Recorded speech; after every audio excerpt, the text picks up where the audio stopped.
Russian soldiers face their weapons freezing up as a bitter Ukrainian winter sets in across the battle-scarred nation.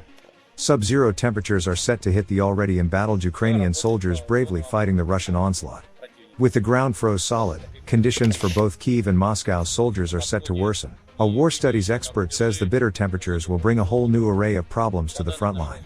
Dr. Marina Miron said, "Both sides have been witnessing wet and cold in the past months. From a military perspective, even this wet-cold poses tactical and operational issues. It is that period between freezing and wet. This type of environment is more complicated. One of those complications is making sure the troops in question are kept fighting fit. Much more maintenance is involved to ensure one's troops are well fed, warm, and equipped. All this reduces combat effectiveness. Given the character of the war, that is, the emphasis on artillery and trench warfare, it is crucial too but also more challenging to keep combat units effective and motivated, as troops might be tempted to stay in a sheltered position. As well as the troops, the colder weather will also have an impact on the equipment those troops use." Miron commented, "As far as equipment is concerned, it might suffer in these conditions and be prone to breaking. Water can penetrate and freeze the equipment. Batteries will lose a significant amount of their capacity.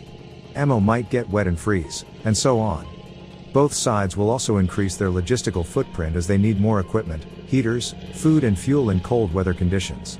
The cold weather doesn't always cause problems. In some cases it can make it easier for the infrastructure of war to get from place to place due to the frozen ground replacing the mud of autumn. However, Miron said this won't mean the other challenges won't remain. While mobility, when talking about vehicles, can increase in low temperatures, between -7 to -20 C, seen in several places across Ukraine during winter, troop supply and maintenance challenges remain. One of the main assumptions of winter conflict is that the fighting grinds to a halt as each side tries to survive the winter. Miron says, however, that this isn't the case. Despite these difficulties, there is still no reason to believe that the fighting will come to a halt. During the Second World War, there were many winter offensives. For example, the Battle of Korsun-Cherkasy was fought in terrible conditions. The fighting will be much more challenging, the operational tempo might decrease, and it will come down to who is better equipped and disciplined to withstand the elements and keep fighting." She added, "Also, well-established defensive positions might be better off than those who must launch attacks. That said, we still see plenty of fighting in various places, especially around Bakhmut and Mariinka."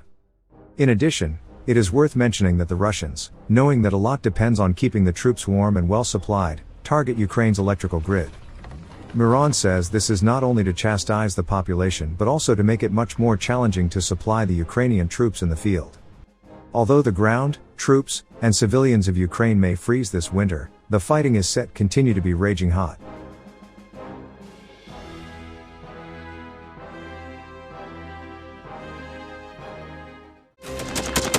Thanks for watching, and don't forget to subscribe.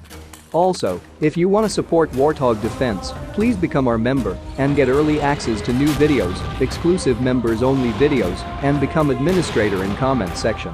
The membership link is in the description. Rescues